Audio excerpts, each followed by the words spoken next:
everybody, and welcome back to the Heelcast. We are back once again, now doing a weekly show brought here to you by the great folks of the Heelcast. And tonight we have a very, very, very special cast of characters.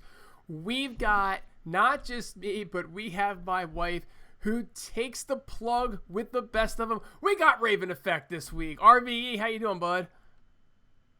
Hey, yo, it's me. It's RVE. I'm all right. Kind of listened to some bullshit last week on the show about some football talk and some other things that really grinded my gears. But other than that, I'm doing all right. How about yourself? I've been hanging in there. Now look, I got to tell you something. Everybody's got to eat well around the Heelcast. So we eat well. Who do we call? We call the Chef Master himself. Chef, what's up, bud?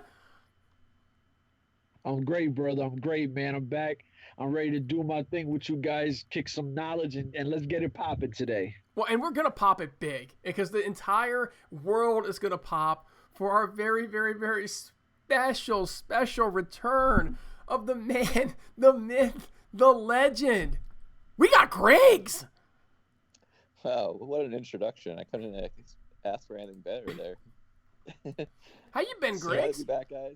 Glad to be here with you guys. I felt like I owe it to you guys to pop back on. Well, we If love... Griggs gets legend, I get butt plugs. That's fair. That's about equal. Okay, I probably should have given Griggs something more, but you know. That's Yeah, the best I and can the do is funny call him a thing- legend.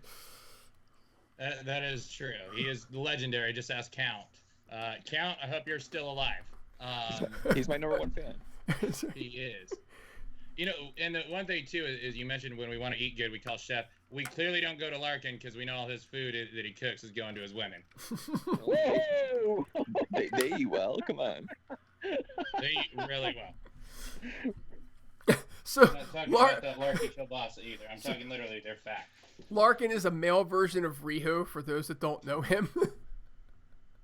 Because he never gets anything to eat.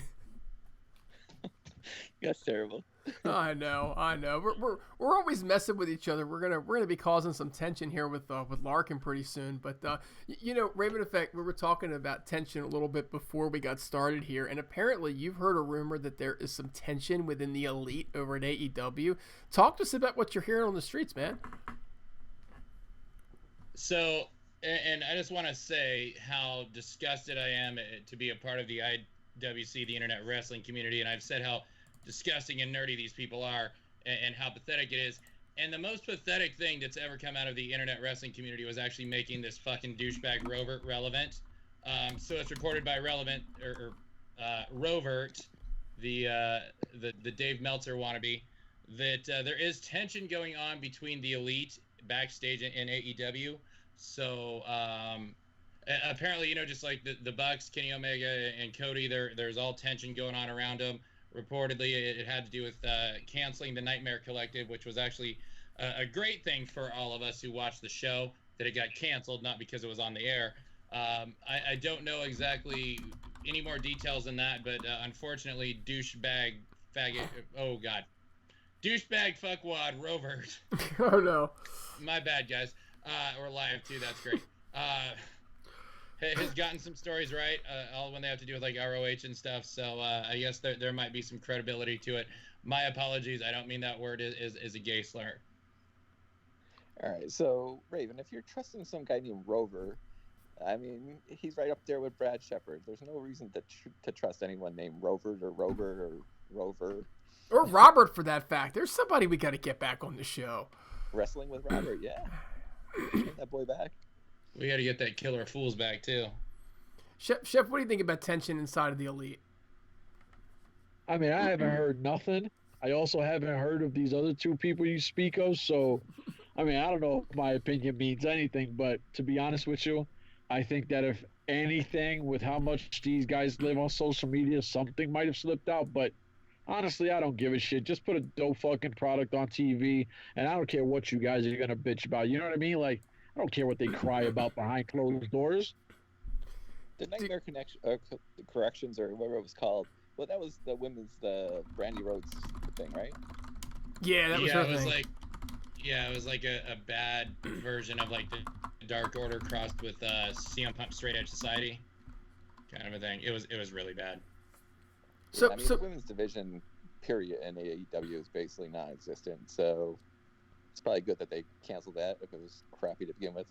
I wish it was canceled, to be honest with you. Just the entire division. So, I was reading up on AEW Creative because, we all know, I'm so glad Hurls is not on right now.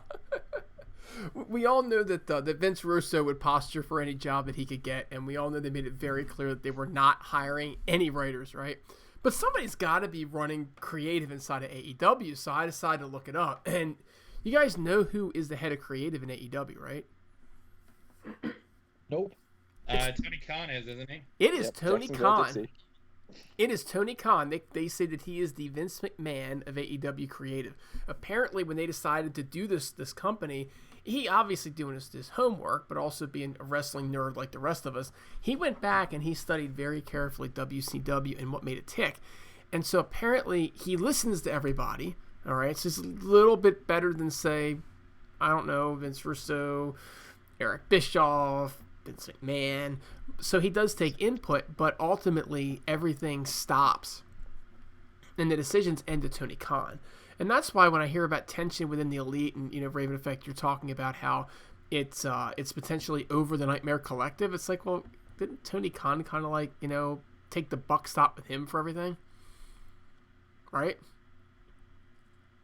Possibly. I mean, and the fact is we still don't know exactly who's running what. I mean, I read an article on it just the other day, about how he does have the main say, and he's the main with creative, but he lets Jericho do his own thing, and apparently Jericho's like the locker room leader and is very hands-on in everything he does. Cody and the Bucks kind of get their own creative freedom too, from what I understand. And rumor has it that it's Omega that's running the women's division, but I don't know too much more about that. But regardless, if this is the case, Tony Khan needs to step in and say, look, enough is enough, for this motherfucker implodes. We gotta squash this shit and put it to bed. So Griggs, oh, for crying out loud, Griggs. Griggs is pulling an exalted dude just without the nudity there. He is pulling an exalted dude, except that my pictures are better, Griggs. So Griggs, seriously, when it comes to, I know it's great, by the way. I love it. I don't love the picture. I love the fact that you're pissing me off, because that's kind of what we're here for.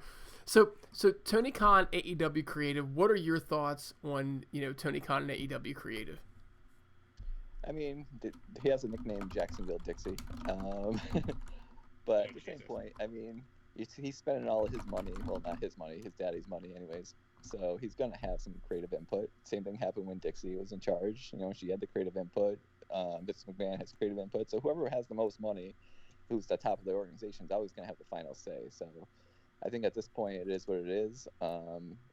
He's at least giving other people their fair share, giving them some flexibility when they're with their characters. So at least more than we can say about that than WWE. You know what? I just want to throw something out there. We had a Madam Dixie Carter sighting in the chat, so let's get it popping. I'm always with you, Madam Dixie Carter. I love you, baby. So do you We think all love some Dixie.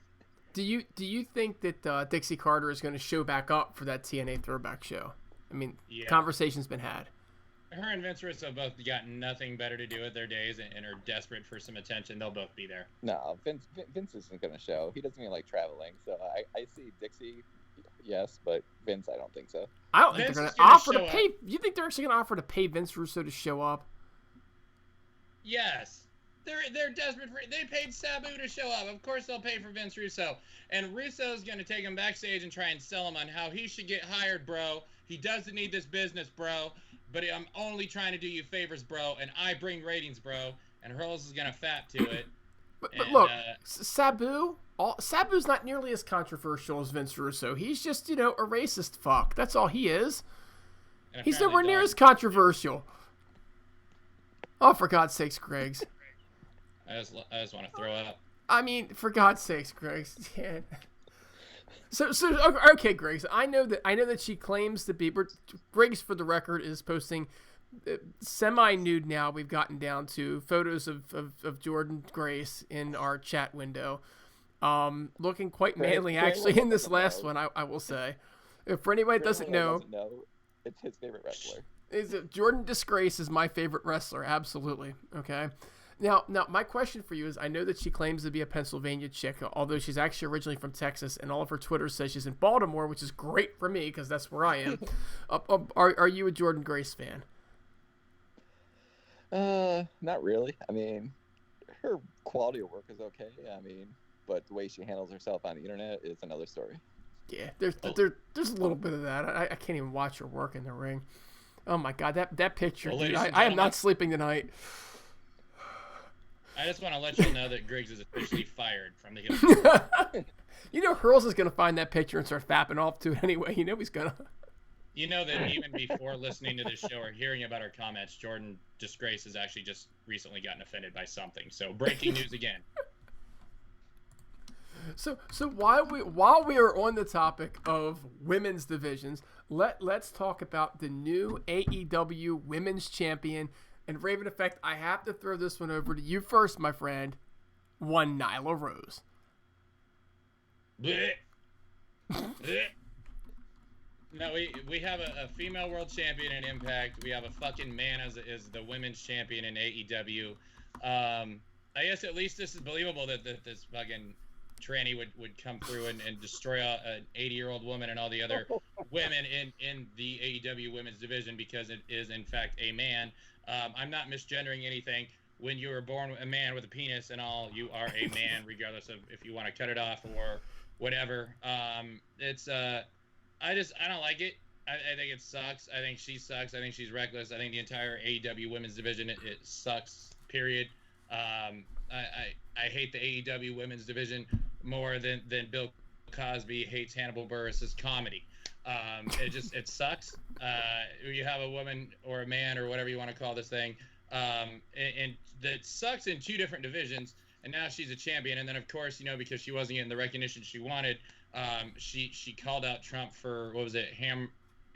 Mocking the word hamburgers and coffee. Two things that are non-existent, not real things, but yet still more real than her vagina and her actually being a woman. So, way to make yourself look like an idiot by trying to pull out Trump and get some more votes for our great president. But that's all. Wow. How do you follow that one? What do you say to that? Like, wow. To be completely honest with you, I agree with almost everything he says. Yeah, the division is trash. It is what it is. You know what? Forget it. I don't even know what to say next. So guys, look. This has got to make perfect sense. Perfect sense. Think about it this way. Sami Callihan. How big Sami Callihan? I don't know, 6'4". I mean, maybe, he goes a couple 100 pounds, right? Oh, he's and- probably There's no way he's 6'4". You said Sami Callihan? No, he's he's, yeah. What do you he's think? short. 6'2". 5'10". 5'10" I think probably. he's going no taller than 5'11" at max 6 foot. Yeah, I mean, but he you would've weighs seen him before us, Jeff. he weighs a couple 100 pounds, right? I mean, he weighs a couple 100 pounds. And you got Tessa Blanchard, right, who was able to beat him, right? She's 135 pounds, but it was close, right?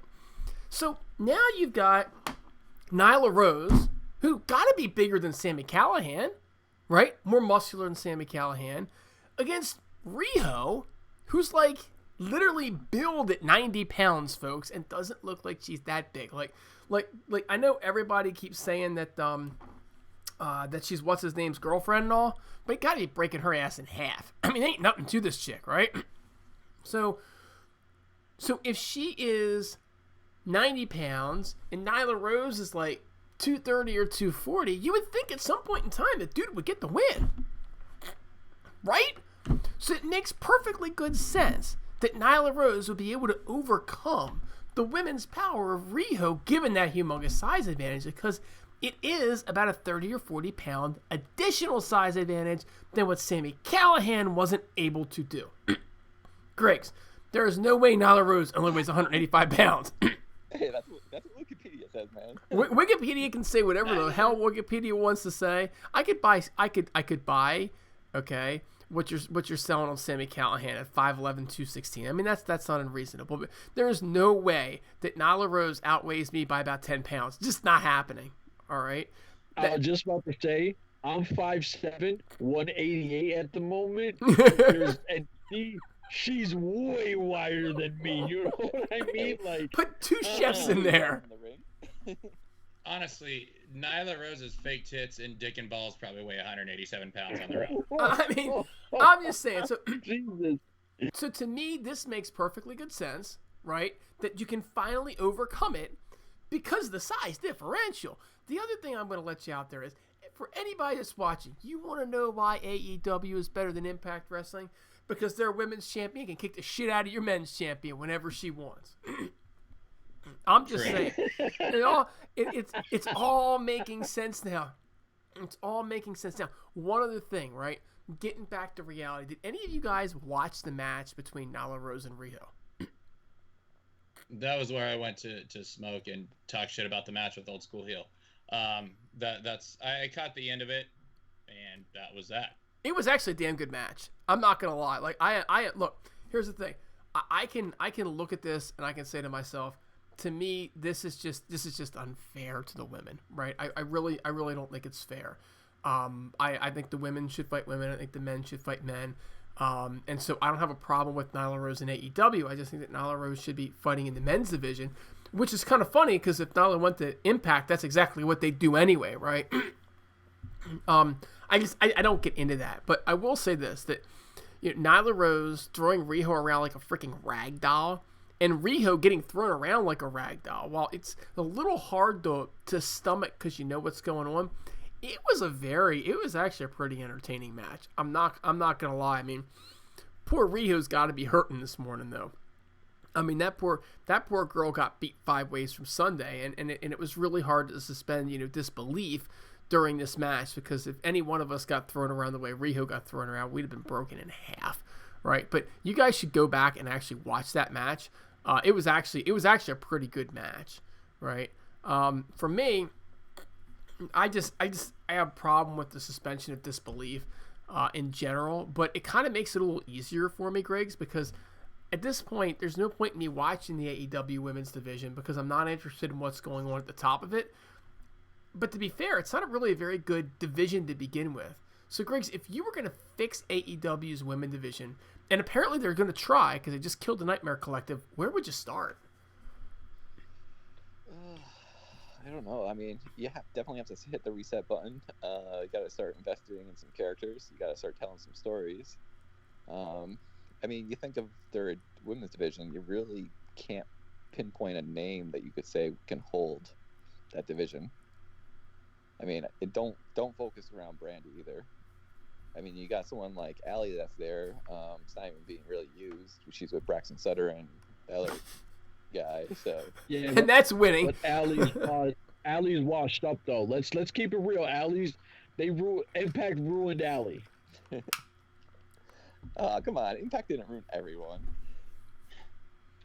I mean, I'm just being honest. Like, listen. She went from knowing how to wrestle to screaming that her name is Allie and literally did like 2 clotheslines. For some reason, a bunch of crowd people fucking thought it was the dopest shit on earth because she knew how to do a basic clothesline. Dude, me and you don't ever have to go into a training ring.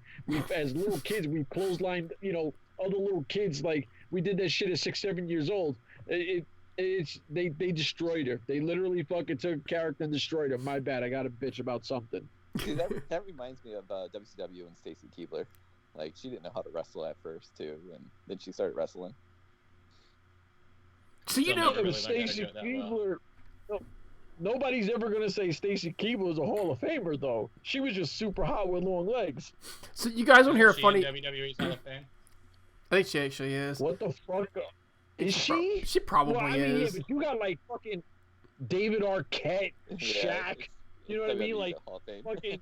I think Snoop Dogg is in the motherfucking Hall of Fame. Like, that's crazy. So what was her name in WCW? She was Miss what was her name in WCW? Miss Peacock? Was that what it was? Miss something or other? So we're watching. My brother and I. It wasn't Miss Congeniality, was it? Like, I don't know. My brother and I are watching the something. show one night, WCW, and my girlfriend, now wife, right, walks in the room and she's like, "Hey, that's Stacy Keibler," and we're like, "No, that's Miss whatever the hell her name is." "No, that's Stacy Keibler. I went to school with her." Wasn't it Miss Hancock? Miss Hancock, Miss Peacock, Miss Hancock. For Christ's sake, Miss Hurls has Hancock. his hand on his cock. It's the same damn thing. But yeah, she's like, "That's Stacy Keibler. I went to school with her." And my brother and I just look at her like, freaking know her. And she That's does. insane. That's wild. It's crazy. And she fucked George Clooney. I know. And George Clooney fucked her too. I want you to think about that one for a second. And I get to look at this wonderful Jordan Grace picture on my screen. Thank you so much, Grace. You're welcome. So Chef, so you don't like the AEW women's division either. How are you fixing it, man? Listen, I mean, obviously, you're gonna have to take from outside. You got superstar, free agents, and maybe I won't call Diamante a superstar, but she's hella talented. You got people like Eva Lise. There's so many talented women on the independent scene that they can easily slide in there, and for some reason they're stuck with, And I'm not saying the Asian girls aren't bad. I just think that they might not work as well if you bring some of the American girls out there or Hispanic, Latinas, whatever they want to, throw in a category nowadays. But get these girls that are out here. I mean, they even have Leva Bates, who you haven't seen do shit in forever. She's a talented girl. I don't know. It's like they're stuck with like. Isn't she the three librarian? girls. And Isn't she that librarian Yeah, chick? yeah, No, I don't want to see that again. Get rid of Yeah, that. Repackage that shit. I don't care if she comes in with her BB-8 doll and, she comes in as like, you know what I mean? She does some wild stuff. So, let her do her thing. Just scrap this because it's not working. And, I mean, if I don't even want to say nothing because I don't want to get RVE all bugged out again. You know what? Next. They gotta tell stories. I mean, they say they don't want writers, they don't want anything, but no one's invested in a match. So they just throw two characters out that no one knows who the hell they are. So you got these no-name girls that are coming in for matches, and they're just, like they say, they're jobber matches. People don't know who the hell they are. So until they actually invest in these characters and actually start putting stories behind them, no one's gonna care. I think I would start by taking Kenny Omega's creative card because he's booking this. He is clearly screwing the whole thing up. It's almost like he's booking New Japan, right? I mean, Griggs, you just described it perfectly. They're just throwing random people out there and shows like they're from Japan and whatnot. If I'm doing it, I'm retooling the division completely. And I'm going after some of the names that Chef said to start. But I'm waiting for Tessa Blanchard's contract to come up, and I am throwing her whatever money that she wants to get her to come over with her dad. I mean, honestly, God, that would be what I would do. I would get her over there as fast as I could. I think that she's probably the best fix they have, and then I would go after anybody else that comes up as a free agent. The big thing, though, that I would do is I think I'd follow Griggs' advice. I think I'd actually start telling some stories with it. But I'll tell you, I wouldn't throw away Riho. I think that little girl's got some serious talent, and she's somebody that the fans get behind. I mean, the fans love Riho. And by the way, that match last night did get This Is Awesome chance during it. So, I mean, there's definitely, it was definitely a good match. That's what I would do in terms of fixing the AEW women's division.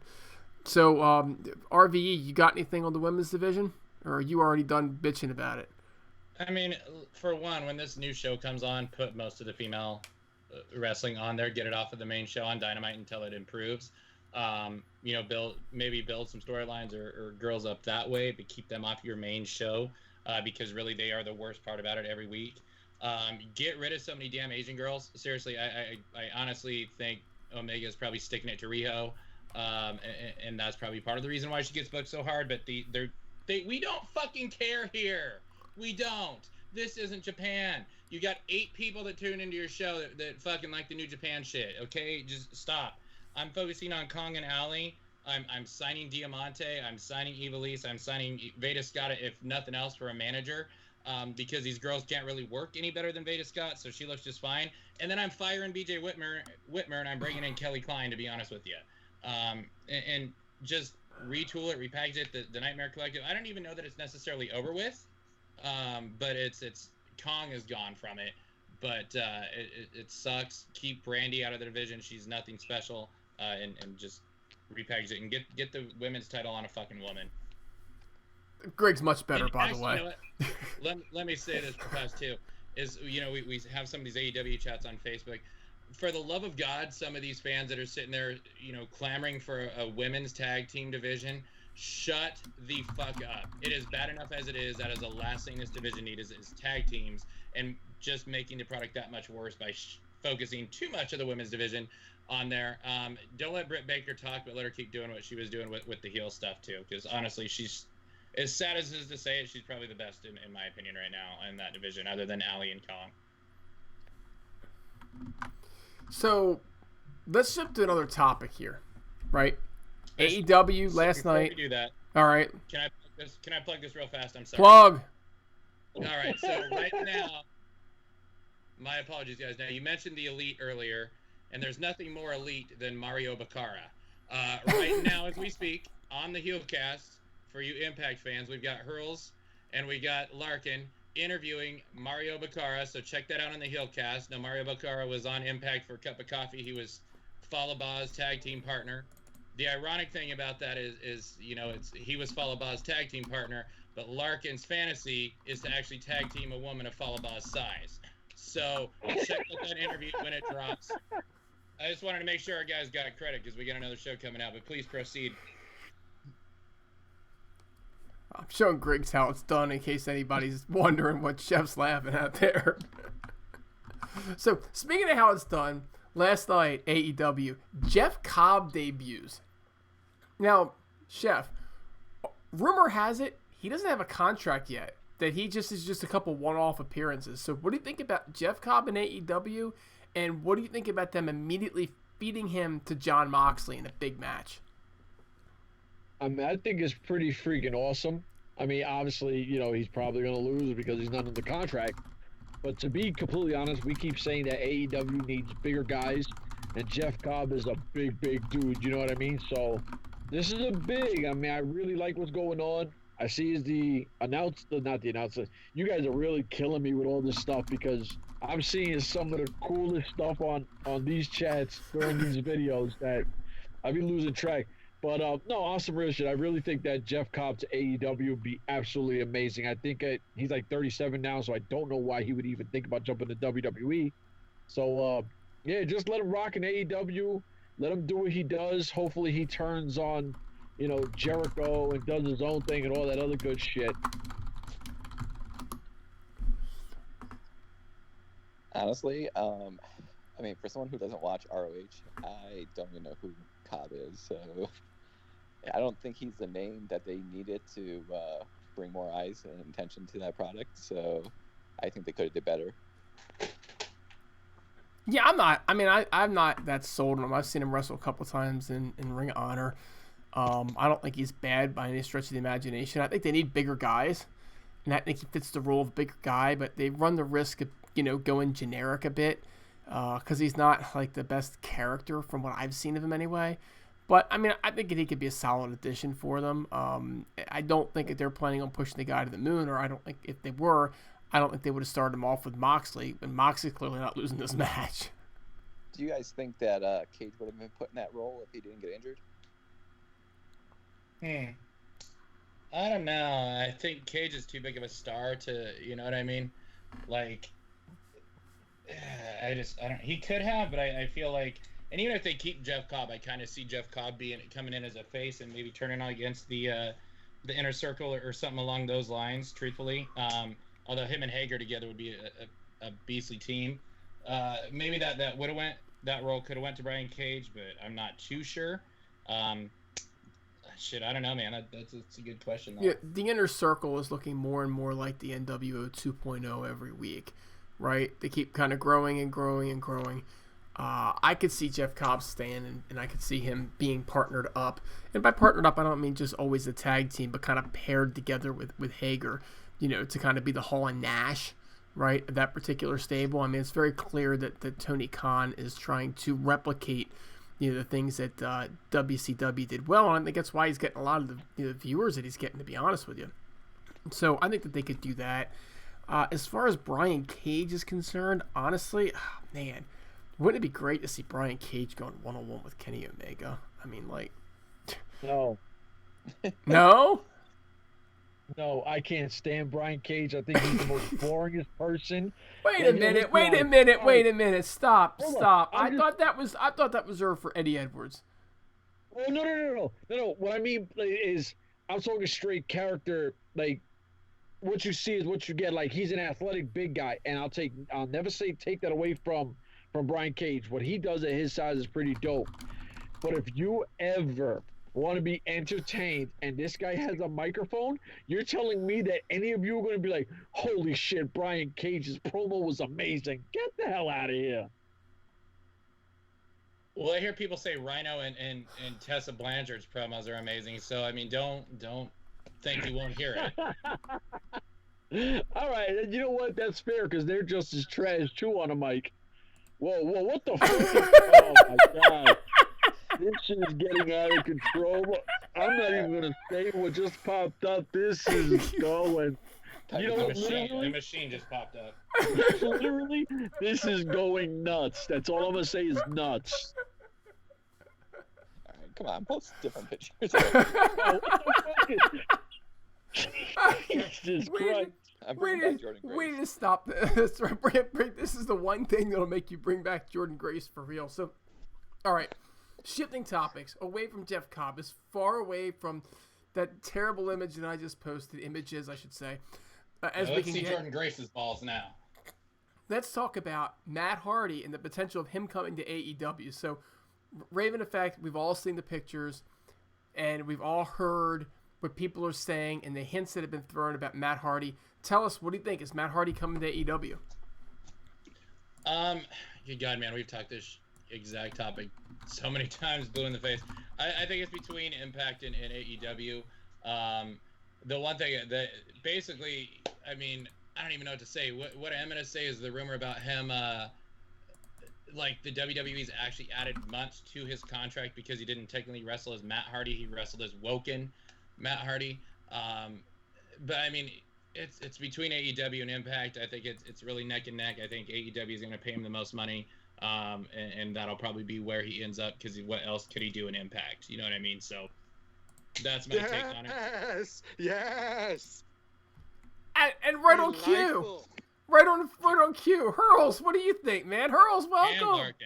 And Larkin. And Larkin, of course we got Well, Larkin. I'll be honest with you guys. I gotta go off very quickly, but I gotta say something. You're going to get off real quick. Hey, Yeah. don't do it for me. I got something to say. All I'm saying, baby, is that I can't fucks with Jordan Disgrace. Bitch, get out my face. I can't fucks with Hurls and Knockout Champ. Heel Team 6 on David A. in the motherfucking building. Yay, and I'm out.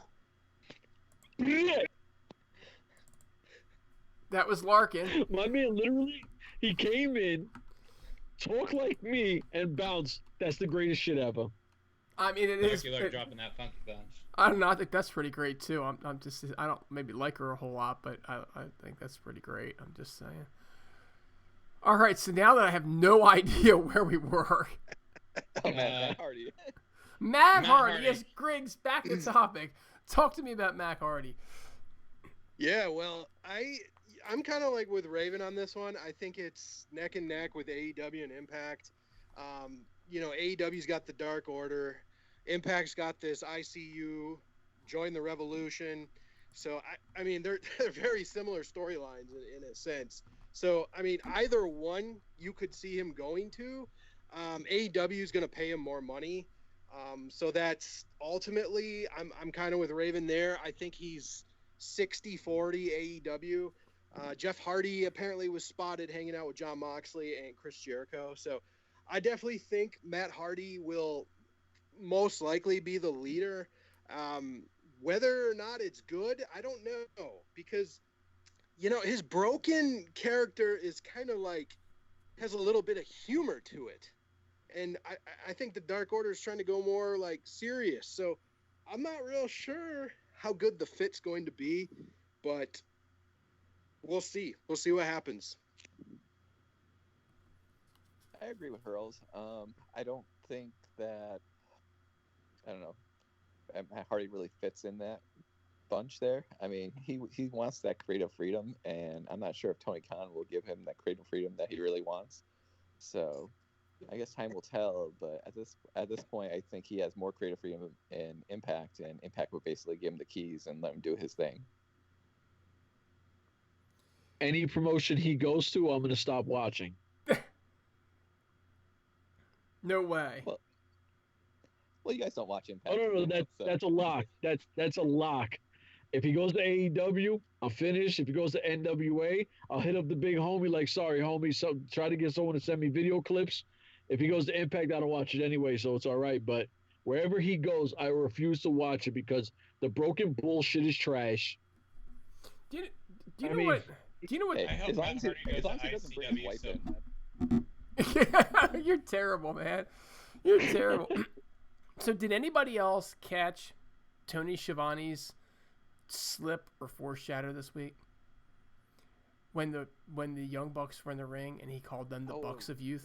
It was JR. I thought it was Schiavone. No, someone mentioned it on Twitter, and JR apologized, and Matt Hardy said he has his blessing to call him it. Oh, okay. I don't know why I thought it was Tony, but okay, yeah. So the little slip there, the Bucks of Youth. I don't know. It just kind of makes you wonder. Of course, if it was JR, he's had quite a few slip-ups, Yeah, being I was honest. going to say, literally, that could just be JR. I think that's what their name is. So, yeah, I think that I think he's probably AEW bound. If they want him, they're going to get him. But you do realize that when it comes to the Exalted One, nobody is picking me to be the Exalted One. I am just waiting for my debut on AEW Dynamite as the Exalted Dude. I think I would do a great job. Vince Russo is claiming that it's very clearly Christopher Daniels, which makes no sense to me whatsoever, because why would they be trying to recruit their leader? It could be a trap. For what? The leader? He's already your leader. They gave away the leader yesterday. He was in the front row wearing a Scooby-Doo mask. It was Raven Effects. Damn it. He beat me to the punch again. Well, I mean, if you remember WCW, they tried the same thing with Christopher Daniels, but it lasted 2 weeks and then he got pulled. So I don't know if this is them trying to maybe relive that one more time and see where it goes, but I don't know. I guess that's maybe where Russo's coming from. I mean, they do like to follow a lot of WCW storylines, so you never know. I think Vince Russo was corny as shit. Hopefully they don't follow any of those storylines. You know, I don't think he's going to be the leader, but it's starting to sound like Brandon Cutler is going to be part of the Dark Order, and I just want to say, like, it must make you two feel really good that, like, you can't even get a call back from the Dark Order, but bland-ass, terrible Brandon Cutler is accepted. Like, both of you got to feel real bad about that. I mean, Yeah, it's starting to piss me off that me and Dude can't get a, and not even, listen, maybe not even a call. It's 2020. Hit me with an email, tweet us. Let us know a little something. This is bullshit. I would accept just about anything, just some form of acknowledgement. Even we don't want you would be fine with me at this point, but for God's fucking sake, give me a break, man. What does this guy have that I don't have? At least send us a t-shirt, you know what I mean? Fuck. Right, exactly, damn it. So here's the thing, right? It's Daniel Tosh. Now, Raven Effect, you mentioned, I believe it was you mentioned, that Jeff Hardy was seen recently with Chris Jericho. Jeff Hardy? No. You mean... Yes, I brought that Oh, up. okay, yes. As EC3 was seen with recently with Chris Jericho. So now, of course, the rumors are going crazy that EC3 is coming to AEW. So Hurls, because I know how much you love EC3, tell me EC3 to AEW, the concept. First of all, do you think it's going to happen? And second of all, if it does happen, what's your reaction to it going to be? Man, okay, EC3 to AEW, to me, I don't know if he fits there. Like, you look at their roster and their work rates, he doesn't fit in with a lot of the guys. Like, the only guy I can think that's comparable to him is MJF. But at the same time, it's like, okay, what kind of EC3 are we gonna get? We're gonna get motivated EC3, or we're gonna get mail it in? I'm going to WWE EC3. That really obviously left a sour taste in my mouth, and I don't know. I mean, if he's not the whole focus of the show, will he lose interest? That's my question. Well, Hurls, I do got a question for you, right? Yeah. Okay, so what if, let's just say EC3 seen the writing on the wall and seeing how bad Impact was going and how far backwards it was going, and he felt, wow, why should I bust my ass for a company that's going super backwards? And I'm just going to go sign a nice little deal with WWE for a while. You think that might have factored into it? It don't matter to me. I think he should have gave it his all no matter what, like Bobby Lashley.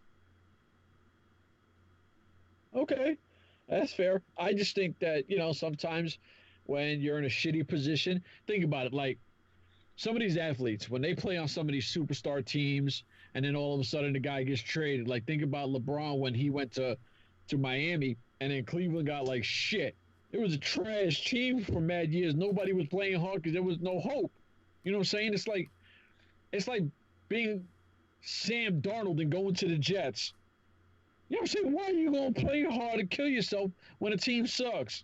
I'm just saying, sometimes people got to get a pass too. But I am admitting I'm extremely biased, but Impact sucks.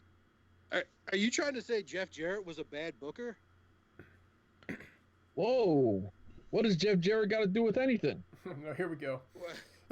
Jesus Christ, we can't have you two on the same show. I'm just saying he was booking when that happened. So that's all. Listen, keep it on context, right? We're talking Impact, we're talking AEW, we're talking fucking EC3.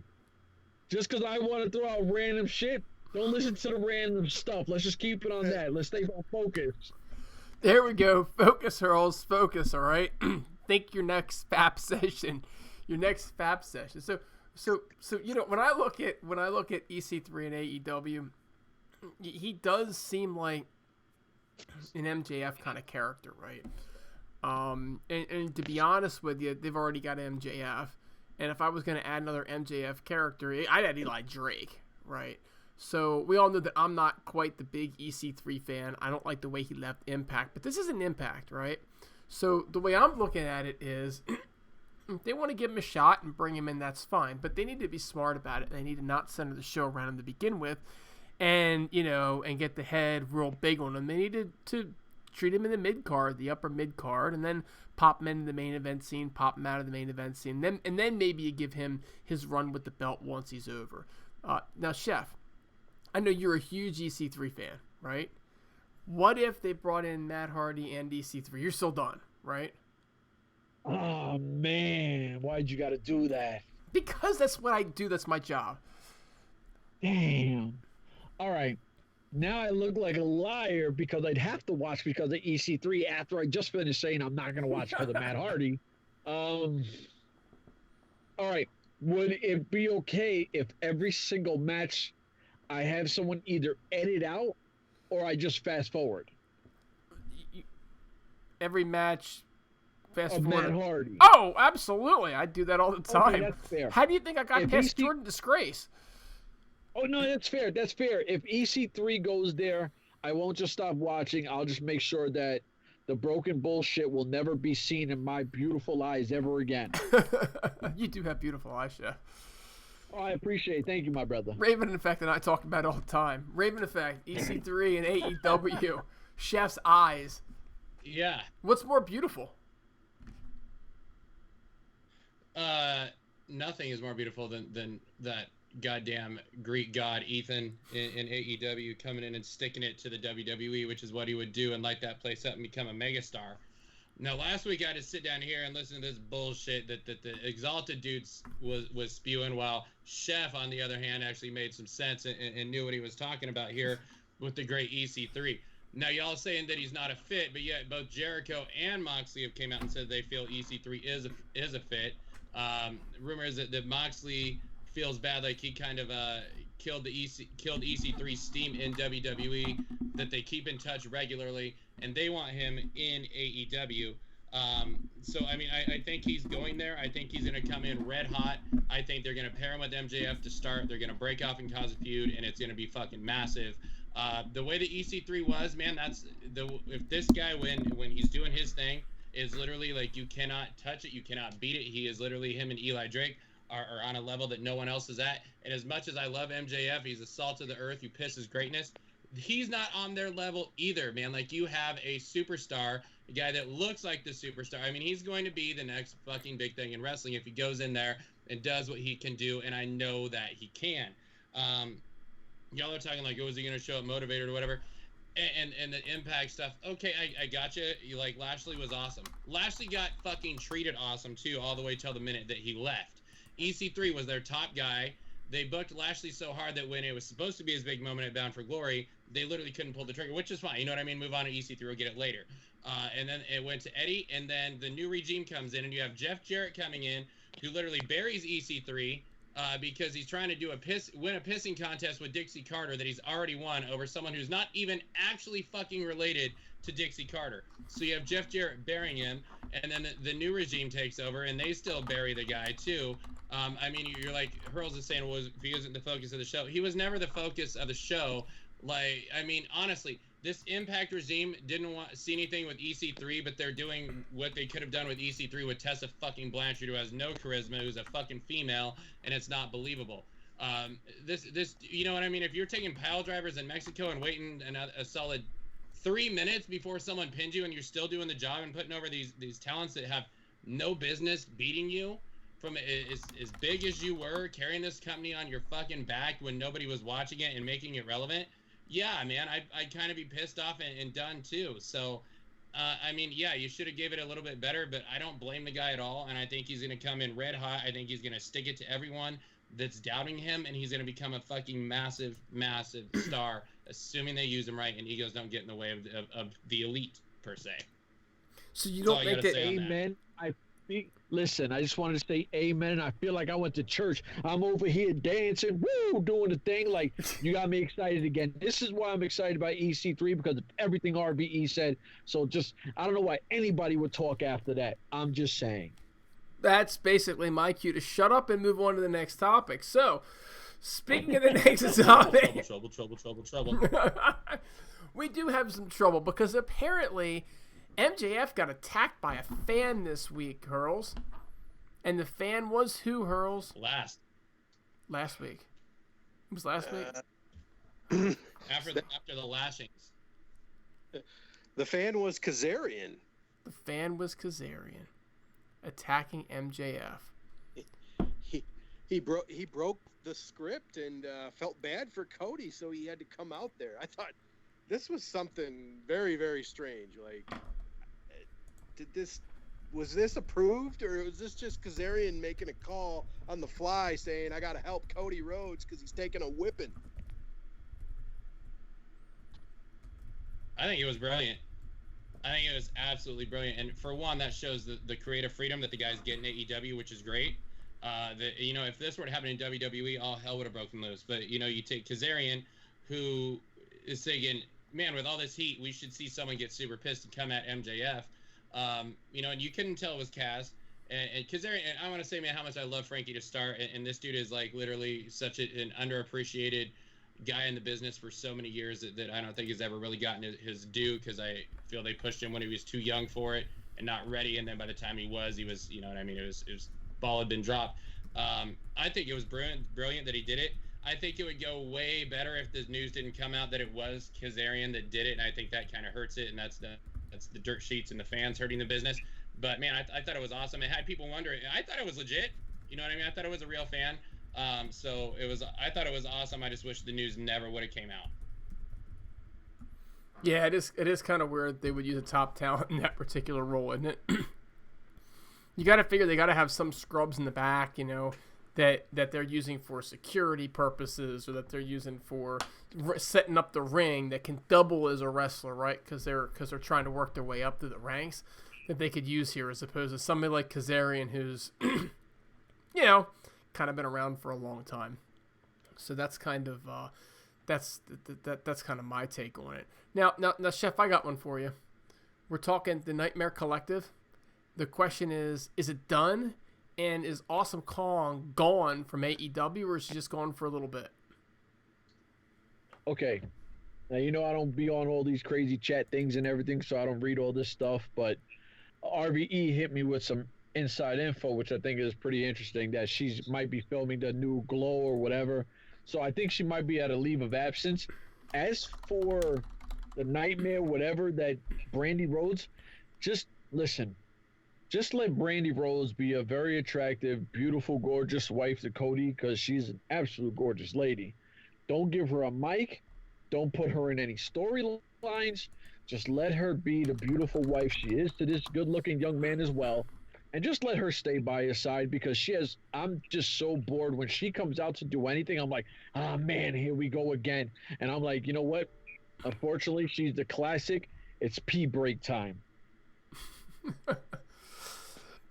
Griggs, we haven't heard you in a while. Tell me, what's your take? I mean, I agree with Chef. I mean, she doesn't need to be anything else other than Cody's wife. I mean, she says that she's gonna book the women's division and to be the greatest thing since sliced bread, and she has yet to even give us a division that is capable of holding 2 matches on the card. So I'd rather just see her in the role of being, Cody's wife. She could even take Arn Anderson's spot and be on his side, by his side. Arn? Whoa. We're taking Arn Anderson's spot. Yo, he went my right spot? hard there. He My went hard spot? at him. Don't take my spot, not Arn Anderson's spot. Or your dog's spot. The only spot that son of a bitch Arn has is a liver spot on his old keister ass head. Calling you out, Arn, you old pussy. Still ducking Daniel Tosh, you fat transvestite. Yeah, they go down there. Arn sucks. Sorry, man. You can look, Griggs. You know better than to say A. Say anything about Arn Anderson on the Heelcast. Okay. B. You know what happens if you start talking dicks. We wind up with dick jokes. Okay. But C. If you're gonna talk Arn Anderson, there's no way you could possibly talk about Arn Anderson's spot and not get completely cut off. All right, go ahead, my friend. Continue on. You were talking about Brandy taking Arn's spot. Oh yeah, I was just, sorry, the chat window was really getting to me. Sorry. Yes. So I believe that I just don't understand the role that Arn Anderson plays in the show at this point. I mean, he's supposed to be the coach, but is he really necessary? Is he needed to be there? All he's gonna do is fuck Cody over. Cause Arn's role is just being a fat old drunk, is what he is. You pussy, Arn. Yo, we gotta switch subjects because he's going ham right now. Look, we have covered AEW till we're blue in the face, and I have no idea what that thing is in the chat window, Hurls. I do know we've lost Larkin forever. Dude has got that picture on his wall already. That's photos of women that Larkin has slept with. Is that what that was? That we're looking at? I can't even tell. Did you say that's Lance Bass? Oh, Lance Bass doesn't have that kind of muscular body. The Nyla Rose of Instinct, Lance Bass. Okay, let's switch. Let's talk. We got a little NWA news. Not a lot going on in the NWA. If Marty Scurll wins against Magnus, right? Or Nick Aldis, I guess we should call him now. I still think of him as Magnus, folks. Then he will become the NWA champion. But if Nick Aldis wins, nobody's getting their money back because that never happens. And Chef, I'm pretty sure you were clear on that one last week that would never happen. But Aldis will get $500,000. So my first question is, who is going to give Aldis this $500,000? Holy mother of, like, every donut that was ever created. Or Monopoly money here?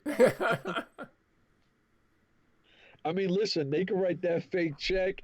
They could drop down some free enterprise bills from the Raptors or something. I don't know, man. Like, to be honest with you, I'm not a big Marty Scurll guy. I think he's a good talent, but I don't know. He's Mr. ROH at the moment. You know what I mean? So why would you have him bring Sweet Charlotte onto Ring of Honor? I don't know. I'm a little confused of why, of all people, you would have this thing happen with the ROH, and I like the partnership, and I like what they're doing. But I mean, damn. Do you guys really think that Marty's worth the money spent No, to keep him? I don't either. Yeah. not at all. Is there a legit number on how much they paid him? I heard it's 600 G's. Yeah, I heard 500. So yeah. Wow. What? Whoa. They paid Skrull $600,000? That's what I heard. That's what Dude's they said on like- Being the Elite. They made a mockery of it. And Dude's like Tessa Blanchard's size, maybe smaller. he'd still whoop Tessa's ass, but But it would be a reasonable fight. Damn, Skrull. Son of a bitch. That's Did that nuts. Free Enterprise show already take? Did the Free Enterprise show already take place or whatever? Yeah, that was this past weekend. Okay. Who won that main event? Do we know? I didn't follow it. Probably I should. have no though. idea. I just know it's the Ring of Honor show, and I didn't watch it. You gotta love. Ring of Honor's on top when the fucking pirate that feuded with Bret Hart in 1995 is their world champion in 2020. You know You're what? on top of the world then. I still don't get why that old dude is running around as their champ when you got so many young dudes that, oh, what the fuck am I looking at? All right. So well, PCO and Skrull actually beat Aldous and Rush in that match. I thought it was Aldous and PCO against Roosh and Skrull. I don't really care, to be honest with you, but No, but apparently PCO chokeslammed Aldous and put him away clean. all right, So there's your answer. that's sad. I mean, it is what it is. It's all right. Well, we're all gonna live. But you know who might not live? Chef. I can't talk to Raven Effect about this because the last name is Hart. And I can't talk to Raven Effect about this because we're talking about possession of narcotics with the intent to sell or distribute. He's probably gonna think I'm talking about him. So tell me a little bit about. Hold on. Let's just say Chef and allegedly. Now we can keep going. All right. So Teddy Hart allegedly, well, he was arrested, but allegedly for having he's charged with possession of narcotics with the intent to sell or distribute it. What's up with Teddy Hart, Now, Chef? All right, I'm curious. Did they say what narcotics did he have? How much weight did he have? Like, that's what I'm really interested in. They didn't. I mean, like they didn't say how much he had. You see, this is the weenie stuff. Like, All we right. have something real basic to go off of, and geez, I swear this chat gets more crazier and crazier. But to be honest with you, at this point, I always ask people. I said, "Damn, when a guy as talented as Teddy Hart, how's he not in WWE? How's he not here? How's he not there?" And people always tell me, he has drug issues and things like that. And unfortunately, these kind of things keep coming up around him, and all he does is fuck himself over. You know what I mean? Like, so hopefully it's not a serious, crazy amount of drugs where, you might do, a few months or something, or maybe a slap on the wrist. But until you know how much weight he had, what specifically did he have, you can't really say shit. You just hope, dude, clean the fuck up, man. I kind of I thought just that think his career's over. I mean, it kind of seemed like his career was actually starting to get on the rebound, but all of a sudden you hear stuff like this, and it's like, oh, gosh, nobody's going to want to take a chance on this guy. Not for the shit that he gets himself into. Like, Well, he Hurls, pretty much just killed any chance of any company signing him if he's guilty. Bro, it's not even the drugs thing, because they even have the missing girl. They link that to him too. It just gets crazier and crazier with this guy. Yeah. Yeah, I looked it up. I mean, he's apparently denied that they had any relationship for years prior to her going lost. But I don't know. He's a phenomenal talent. I mean, you've heard all the stuff, backstage rumors, him fighting CM Punk, all the other shit that he's, kind of a dick and a bad person and all. And, I was just clamoring him a couple of weeks ago to be the guy that comes in as Shawn Spears' tag team partner here in AEW. I think the guy's career is over, to be honest. I mean, enough is enough at this point. You're 40 years old and you're still fucking up like this. And I think he really didn't do himself any favors when I think he probably could have gotten signed on somewhere else. And from what I understand too, he's not an actual real Hart family member or something. I don't know. I don't know or get it, but it's a shame. I hope he gets his stuff together. But I mean, at 40 years old and now this, I just don't see anyone picking him up. And why would you? I thought he was like a cousin or something.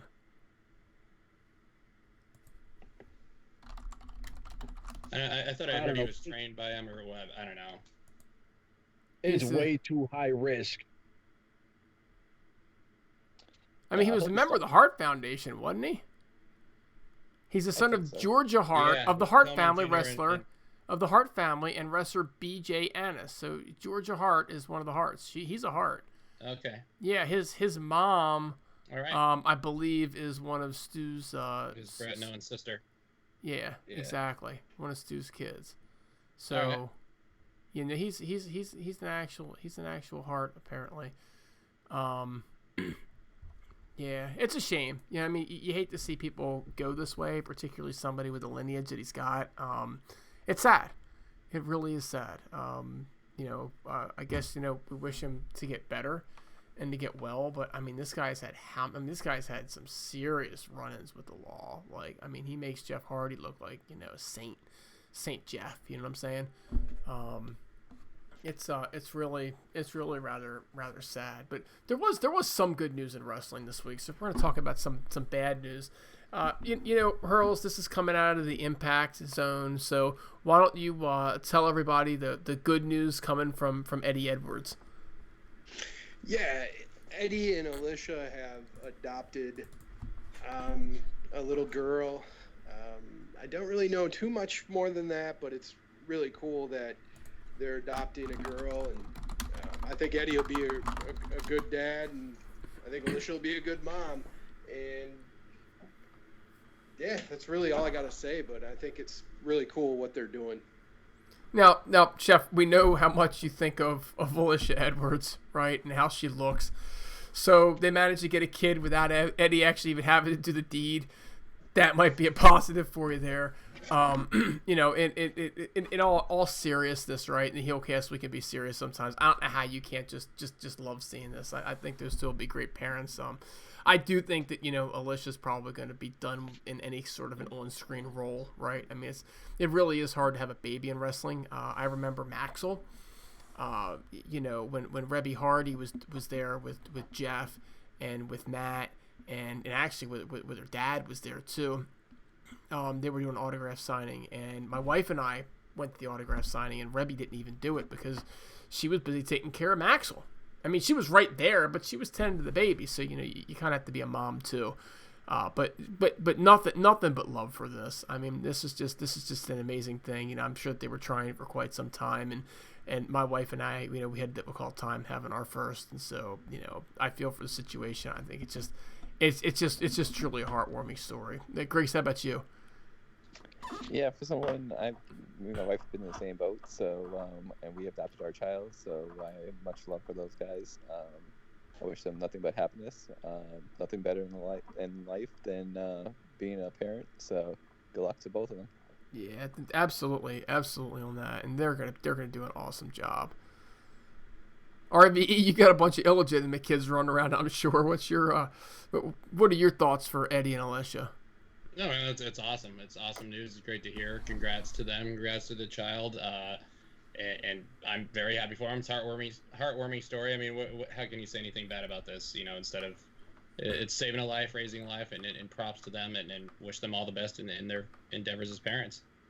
Yeah, that's totally awesome. Now, Hurls, I got one more news topic here that we've saved for the end because we wanted to make sure that we managed to get you away from Mario Baccara for a couple minutes and talking with us, but we wanted to talk a little bit about Impact and what's going on with Joey Ryan and RVD. Well, right now they're basically feuding because RVD criticized Joey Ryan, like kind of we all do, about the Dickplex and all that good stuff. And Joey Ryan basically responded like, well, maybe Katie Forbes just wants to touch it. So, RVD kind of took a little offense to that. So Joey Ryan, I guess now it has not come out yet, not on TV at least. So just spoiler warning here. He has come out with a new gimmick, and it's a cancel culture gimmick. And I'm actually really looking forward to seeing how this plays out. We had a gimmick like this in the early 2000s with the Rights to Censor with Stevie Richards. A lot of people thought it was really annoying. They had probably the most annoying theme music ever. But I think if this is done properly, I think it could be a really good character for Joey Ryan. Because I honestly, and AEW Dude, I kind of agree with you. Like, the Joey Ryan stuff's best for YouTube highlights with, when he was making a lot of headlines with the stuff he was doing. But I think this character that he's about to portray, I think is a little more TV accessible, and I think it appeals more to a mainstream audience. So I'm excited to see how this is portrayed, because I think if it's done properly, it could be a big hit. So here's my question for you, and I'm not saying this to hate on Joey Ryan. I'm actually saying this to help protect his brand, right? But Joey Ryan's brand is his dick. I just said that. Just like the Heelcast. I just said that is his brand. So at any rate, his brand is his dick, and if he take away the dick from Joey Ryan, is he still even over? Does he have to completely reinvent himself? How does this work? I would think this is going to be another scenario where he's going to have to build this character for a while to even, before we can even say if this is a flop or if it's not. He's got a lot of work to do, because a lot of people know him as a goofball that puts baby oil down his pants. Sticks. Wait a minute, what's wrong with that? Sticks lollipops in people's mouths. But yeah, I mean, he's got a lot of work to do, but he's been around the business a long time. So, I mean, if we remember correctly, he came into Impact as more of a serious character. So I think he can do it. It's just going to take a lot of time, and it's going to take a lot of effort.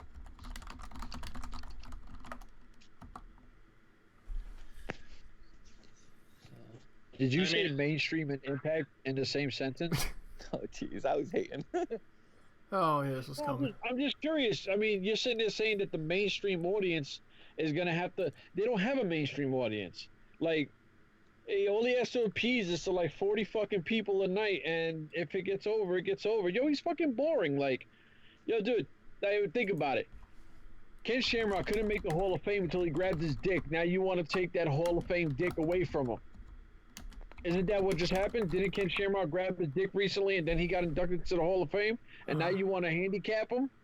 Dude, I'm so glad that you said that again, because I swear to God, I thought you said they were taking Joey Ryan's Hall of Fame dick away from him, and I was just like, what the hell did I just hear? It is a bit of a legendary penis. Let's be honest. I mean, like the guy anymore, but... It's not Ron Jeremy's penis, and it's not Exalted Dude's penis either. So I'm just saying. Wait. You know what Exalted Dude? Let me explain something to you. There's like 5 guys on this chat all talking about one man's dick. Pause. No homo, but like, you must have, dude. You're doing something right when like 4 or 5 dudes on a podcast are talking about your fucking pistol. You know what I mean? Dude, it's all we do is make dick jokes on this podcast. Where the hell have you been? Hey, Jordan, we're a freaking walking dick joke. Who? Yeah. Did he was doing Jordan Disgrace? No, I'm talking about you. Jordan never complained about the D she received from the Exalted Dude either. She didn't get mine. I'm just saying she wasn't getting near that thing. The Exalted Dude actually got her penis, is what happened there.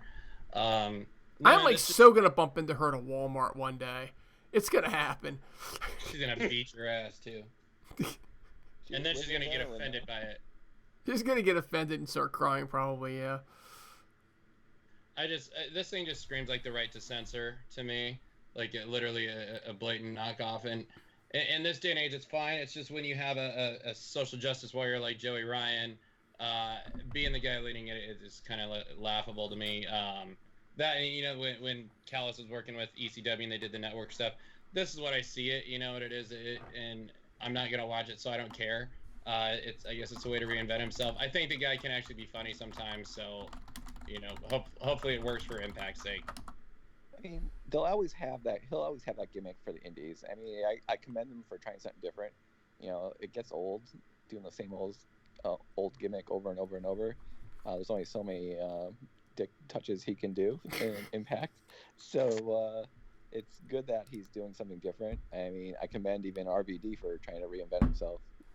So I give them credit. I mean, I'm glad they're trying something different. At least there's something new on Impact's TV. So that's all the news that I got. Hurls, I know that you follow Impact incredibly closely. Did we miss any big Impact stories? Just that they're going to Atlanta and they're actually going to draw a crowd. Have they? David Penzer is going to be the ring announcer for that one night on the show. David Penzer. And the King of the Mountain has been announced. Yeah, King of the Mountain, Ultimate X, and David Penzer are going to be at the anniversary show. So I think that'll be on top of the King of the Mountain. I will bet my life Tessa Blanchard wins that King of the Mountain match. Yeah, no, I'm looking forward. It's been like 4 years since we've seen a King of the Mountain match, so I gotta ask Chef if he would watch Impact if they bring back the Dixieland match. No chance. What if they brought Dixie back? What if they brought Dixie back?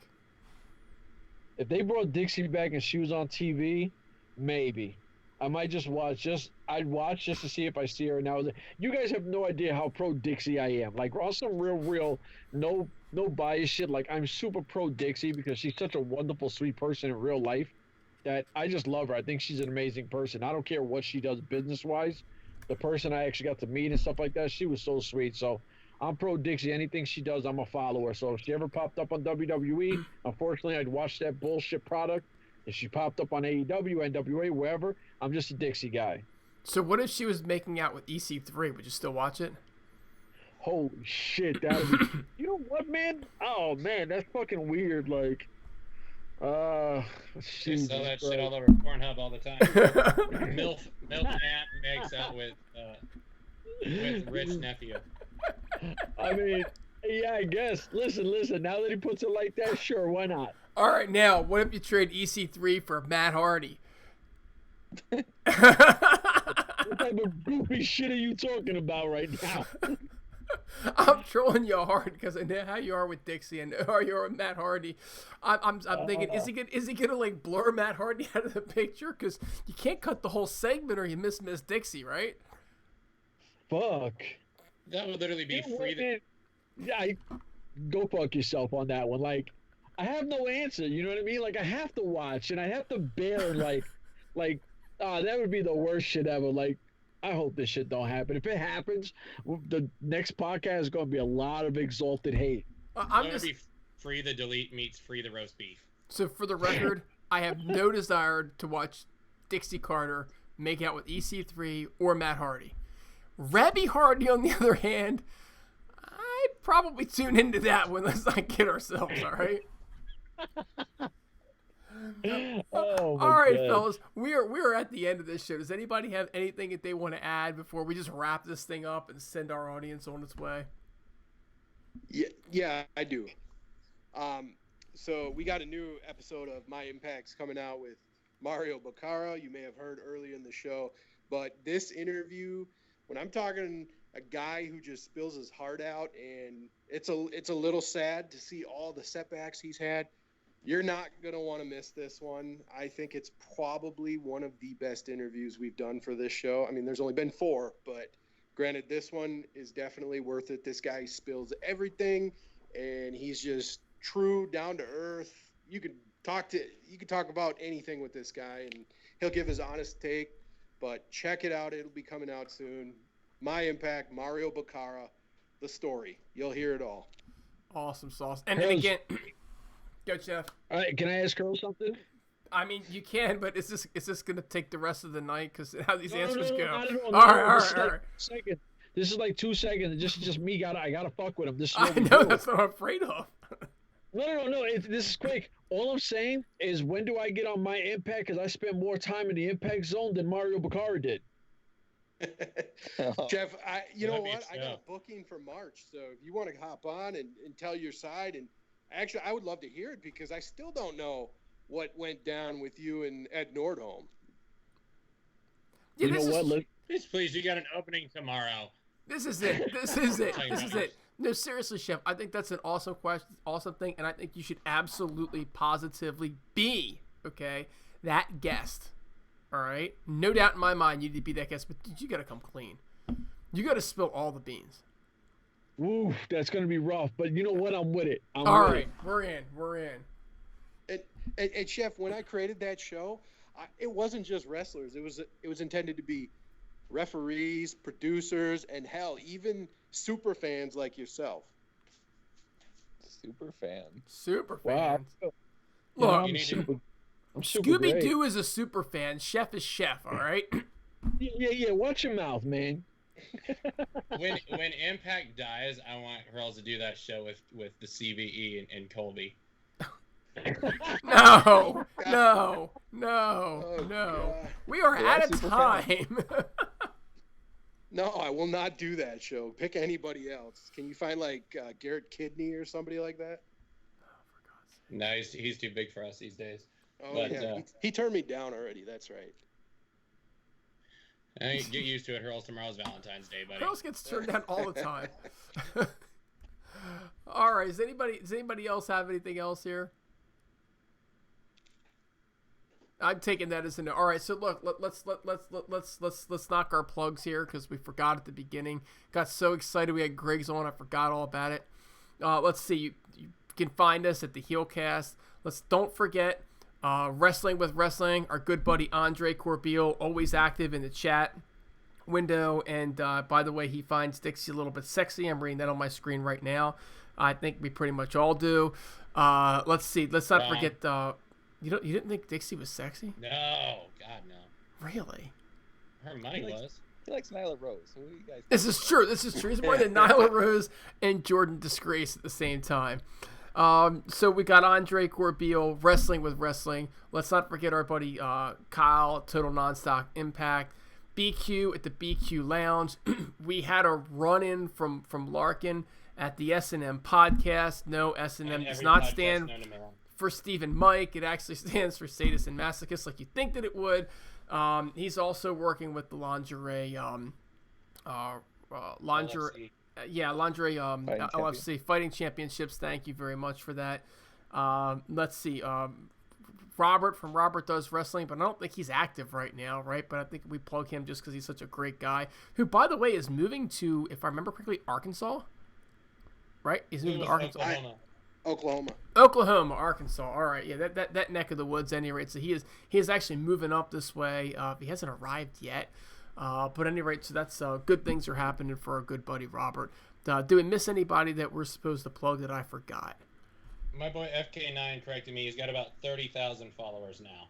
FK9 is up to 30,000 followers. That is awesome. FK9 is like literally one of my favorite people on this planet. Doesn't say as much about FK9 as it does about me. What up, Eco Bro?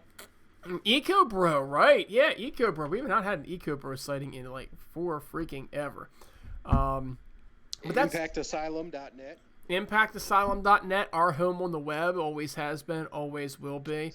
Hopefully, we'll get a return of Old School Heel there sometime in the near future as well. Anyway, folks, that's all we got for this evening. So, on behalf of like the entire Heelcast, we got Griggs, we got Hurls, we got the RVE, of course, we got the chef himself, even running from Larkin. Like, I'm trying to think of like who was missing tonight. Like Wake Chambers. Wake the Snake Chambers. That's a guy that likes Joey Ryan. Folks, on behalf of the entire Heelcast, I am AEW, the Exalted Dude, saying peace out, everybody, and have a great evening. Fuck Nyla Rose.